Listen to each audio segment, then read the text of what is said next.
नहीं, आप विस्तार रूप से पढ़िए, मैं मेरा कमेंट दे रहा हूँ। 3000 करोड़ रुपया ऑन लिया है। 3000 करोड़ अगर किसी को भ्रष्टाचार की एक किस्त में मिलता है, ब्राइब में, तो इस राज्य में भ्रष्टाचार का लेवल क्या है? लार्सन टुब्रो जैसी एक प्रतिष्ठित कंपनी को जो उनका हक था इस मामले में, उनको ये टेंडर नहीं मिला है टनल का। और किसको मिला है ये? तो मेगा इंजीनियरिंग, जिसने भारतीय जनता पार्टी को सबसे ज़्यादा चंदा चुनाव में दिया है और चुनाव से पहले एकनाथ शिंदे को पैसा मिला है, ये सभी ने मिलकर मेगा इंजीनियरिंग को 14,000 करोड़ का ये कॉन्ट्रैक्ट ठेका दिया है। ये पूरी तरह से इलीगल था, भ्रष्ट मार्ग का अवलंब किया था। अब सुप्रीम कोर्ट ने उसके ऊपर अपनी टिप्पणी की है और पूरा टेंडर प्रोसेस रद्द किया है। अगर भ्रष्टाचार के खिलाफ नरेंद्र मोदी जी सचमुच होते तो एकनाथ शिंदे का इस्तीफा लेते। थँक्यू। स्थानिक संस्थेची आपल्यावर जबाबदारी दिलेली आहे। या अगोदरही आपण विधानसभेमध्ये आले होता, विरोधक म्हणतायत की मागच्या वेळेसही त्यांना यश आलं नाही, यावेळेस काय परिस्थिती असणार आहे पाहूया म्हणे। असं जे कोणी म्हणतायत ते राजकारणात कच्चे आहेत। नक्कीच आम्ही संपूर्ण महाराष्ट्रामध्ये शिवसेनेचे प्रमुख नेते हे स्थानिक स्वराज्य संस्थांच्या निवडणुकीसंदर्भात चाचपणी करण्यासाठी आम्ही बाहेर पडलेलो आहोत, हे खरं आहे। आता हा उत्तर महाराष्ट्रामध्ये मी नेहमीच येतो, जळगावात तर मी नेहमीच येतो। यावेळेला माझ्याबरोबर आमचे आमदार उपनेते मनोज जामसुदकर आहेत, आमच्या पक्षाचे राज्य संघटक मुकेश साळुंके आहेत, त्यानंतर आमचे संपर्क प्रमुख संजय सावंतांना तुम्ही ओळखता। कोणत्याही पुढल्या 4 महिन्यामध्ये निवडणुका होतील असं एक सुप्रीम कोर्टाच्या आदेशामुळे संकेत मिळत आहेत। अशा वेळेला विधानसभेला काय झालं, लोकसभेला काय झालं, यात न पडता येणारी निवडणूक ही त्याच ताकदीनं लढायची, कारण संघटन मजबूत आहे। विधानसभेला तुम्ही निवडणुका कशा जिंकला ते अख्ख्या जगाला कळलेलं आहे, जागतिक स्तरावर गेलं की हे जे काय मताधिक्य तुम्हाला मिळाले, जे विजय प्राप्त केले, ते काय सरळ मार्गाने लोकशाही मार्गाने मिळालेलं नाही आहे। तुम्ही जिंकला त्याच्यावर लोकांचा विश्वास नाही आहे आणि तुमचा स्वतःचाही विश्वास नाही आहे। पण आता महानगरपालिकेच्या निवडणुका आहेत किंवा जिल्हा परिषदेच्या निवडणुका आहेत, त्यासाठी तयारी तर करावीच लागेल आणि ती तयारी आम्ही सुरू केलेली आहे। आव्हान यावेळेला असं वाटतंय कारण मागचे 5 आमदार आणि आव्हानाच्या परिस्थितीतून अनेकदा गेले। शिवसेनेच्या स्थापनेपासून अशा प्रकारची आव्हानं ही माननीय बाळासाहेब ठाकरे असतील, उद्धव ठाकरे असतील, त्यांच्याबरोबर आम्ही सगळ्यांनी झेललेली आहे। निवडणुका लढणं आणि जिंकणं हाच एकमेव कार्यक्रम राजकीय पक्षाचा नसतो। मुळात शिवसेनेचा भर हा संघटनेच्या माध्यमातून राज्याची सेवा करणं, काम करणं, सामाजिक कार्य करणं, हाच आमच्या संघटनेचा आत्मा आहे। निवडणुका येतात आणि जातात, म्हणून जे कार्य आपण हातामध्ये घेतलेलं आहे ते सोडायचं का? भारतीय जनता पक्ष आणि त्यांच्याबरोबरचे लोक हे 24 तास निवडणुकीच्या मूडमध्ये असतात किंवा मोडमध्ये असतात। नरेंद्र मोदी देशात काय चाललं आहे याचा त्याला काय पडलेलं नसतं। सिंदूर यात्रा, रोड शो करत निघालेले आहेत। असं काम शिवसेना कधी करणार नाही। लोकांचे प्रश्न महत्त्वाचे आहेत। या जळगाव जिल्ह्यामध्ये पालकमंत्र्यांना सांगा, ते लोकांची तोंड काळी करायला निघालेले आहेत। या पालक जिल्ह्यामध्ये, या जळगाव जिल्ह्यात ते पालकमंत्री असताना महिलांच्या रस्त्यावर प्रसूती होत आहेत, ॲम्ब्युलन्स मिळत नाही, उपचार मिळत नाही, आणि तुम्ही मंत्री म्हणून या राज्याचे मिरवता। हे या राज्याचं तोंड काळं करण्याचं काम तुम्ही करताय ना। लाडक्या बहिणी रस्त्यावर प्रसूत होत आहेत, त्यांना उपचार आणि ॲम्ब्युलन्स मिळत नाही, याच्यावर तुमचं कधी मत व्यक्त झालंय का? नाही झालंय। आम्ही या सगळ्या गोष्टीला फार संवेदनशीलतेनं पाहतो।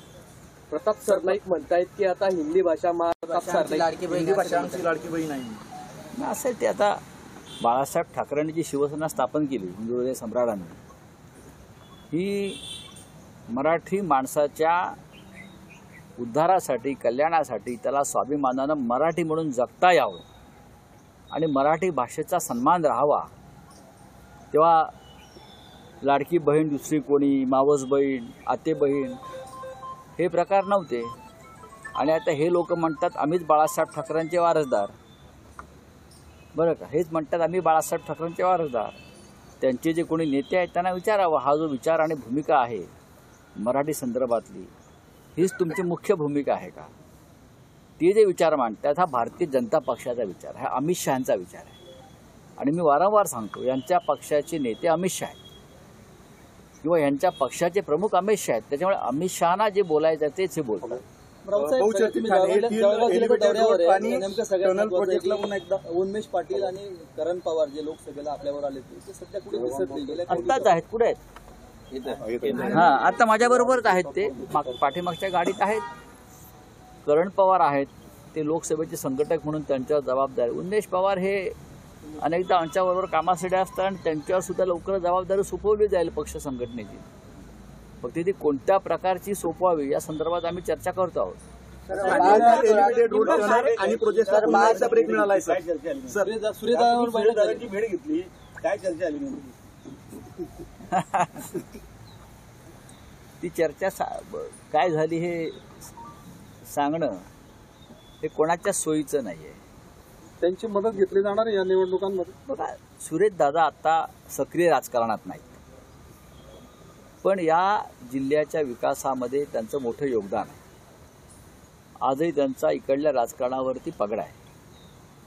त्यांना मानणारा फार मोठा वर्ग सुरेश दादांचा आहे आणि ते या क्षणी तसे राजकारणात सक्रिय नसल्यामुळे एक ज्येष्ठ नेते म्हणून इथे आल्यावर त्यांना भेटणं, त्यांच्याशी डायलॉग करणं, हे मला असं वाटतं की हा एक कर्टसीचा एक भाग आहे. बाळासाहेब थोरात म्हणतात की महाविकास आघाडी म्हणूनच आम्ही एकत्रित निवडणुकांना सामोरे जाऊ. नक्कीच अजूनही महाविकास आघाडी महाराष्ट्रामध्ये उभी आहे, काम करते आणि राज्यातल्या 27 महानगरपालिकांमध्ये निवडणुका लढायच्या. कुठे काँग्रेसची ताकद आहे, कुठे शरद पवार साहेबांच्या राष्ट्रवादी काँग्रेसची ताकद आहे, बऱ्याच ठिकाणी शिवसेनेची ताकद आहे. अशा वेळेला आम्ही एकत्र येऊन लढलो तर एक मोठं आव्हान आम्ही उभं करू शकतो. दोन्ही पवार एकत्र येण्यावर शरद पवार बोलले आज मला की मला माहिती सांगता नाही येणार. आणि बरोबर आहे की हे ह्या सगळ्या ज्या चर्चा आहेत या हवेत आहेत. जोपर्यंत आणि मी स्वतः या मताशी ठाम आहे की माननीय शरद पवार साहेबांची जी विचारधारा आहे, शाहू फुले आंबेडकर ही विचारधारा घेऊन ते जातात. यशवंतराव चव्हाणांचा वारसा हा माननीय शरद पवार साहेब या राज्यात आणि देशात चालवत असताना धर्मांध आणि जातीय शक्ती ज्या राज्यात वाढलेल्या आहेत त्या शक्तींबरोबर माननीय पवारसाहेबांसारखा नेता जो आमचा आदर्श नेता आहे तो जाईल असं त्यांच्या सहकाऱ्यांना, त्यांच्या समर्थकांना आणि आमच्यासारख्या त्यांच्या चाहत्यांना वाटतं. साहेब, महायुती सरकारने कर्जमाफीची घोषणा केली होती आणि त्या घोषणेपोटी शेतकऱ्यांनी कर्ज भरले नाही, त्याच्यामुळे बँकांची परिस्थिती खराब आहे. एकीकडे शेतकरी पण कर्जमाफीची प्रतीक्षा करतोय, तर नेमकं या संदर्भात तुमचं काय म्हणतं? निवडणुकीच्या आधी त्यांच्या जाहीरनाम्यात असेल, त्यांच्या जाहीर सभांतून असेल, शेतकऱ्यांना 3 लाखांपर्यंत कर्जमाफीची घोषणा आणि वचन, या मी याला महायुती म्हणणार नाही बरं का, या कडबोळ्यानं केली होती. त्याच्यात देवेंद्र फडणवीस आहेत, त्याच्यात राष्ट्रवादी काँग्रेसचे प्रमुख नेते आहेत, त्याच्यामध्ये एकनाथ शिंदे आहेत. पण आता हे तिन्ही पक्ष हात वर करतात. विशेषतः अजित पवार म्हणतात मी बोललो नाही. तुम्ही प्रत्यक्ष जरी बोलला नव्हता तरी तेव्हाही तुम्ही अर्थमंत्रीच होतात आणि त्याचा लाभ तुम्ही घेतला या खोटेपणाचा. त्याच्यामुळे तुम्हाला ह्याच्यावरती एक भूमिका घ्यावी लागेल. लाडक्या बहिणींना तुम्ही 2100 रुपये देणार होता, ती घोषणा आहेच तुमची कागदावर. आज तुम्ही 500 रुपयापर्यंत आलात. उद्या तुम्ही 1.25 रुपये का 11.25 रुपये द्यालो फुलना फुलाची पाकळी म्हणून. या सरकारनं फसवणूक करून, लोकांची दिशाभूल करून मतं मिळवण्याचा प्रयत्न केला आणि त्यातून अनेक गोष्टीत फसवणूक झाली. EVMच्या माध्यमातून झाली, खोटर मतदार यादीच्या माध्यमातून झाली. सरकारी यंत्रणेचा गैरवापर करून झाली आणि त्यातून हा विजय प्राप्त झाला. लाडक्या बहिणीचे एलिव्हेटेड प्रकल्प आहे आणि टनेल प्रोजेक्टला सुप्रीम सार्वजनिक हितापेक्षाही प्रचंड भ्रष्टाचार, 3000 कोटी रुपये ऑन.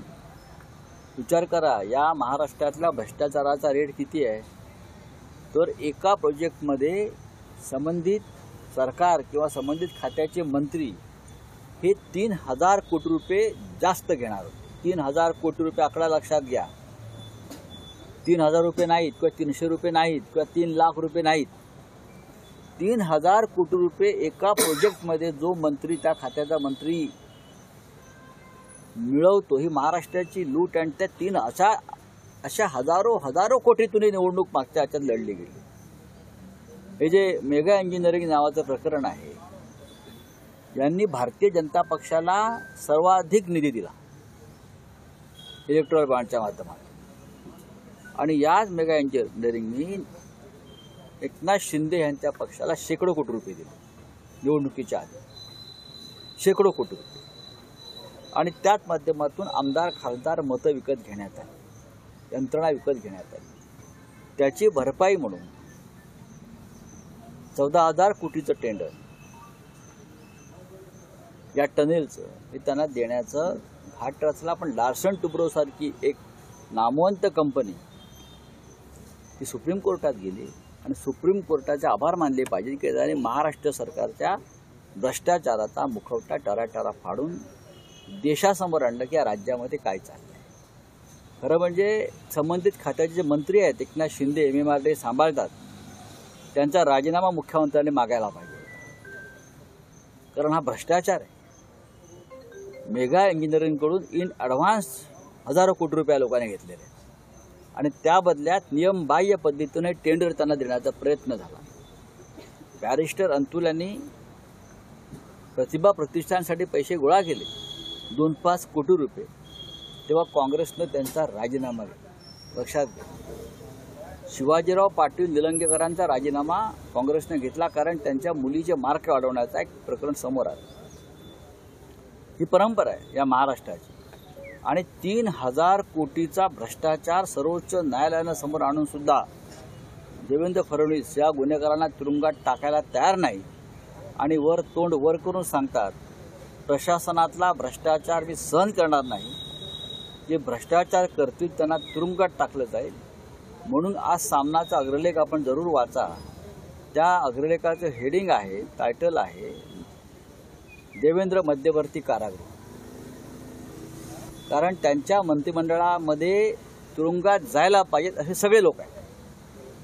त्याच्यामुळे त्यांनी आपल्या मंत्रिमंडळाचं नामांतर देवेंद्र मध्यवर्ती कारागृह असं केलं पाहिजे, कारण मंत्रिमंडळालाच त्यांनी कारागृहाचा दर्जा दिला.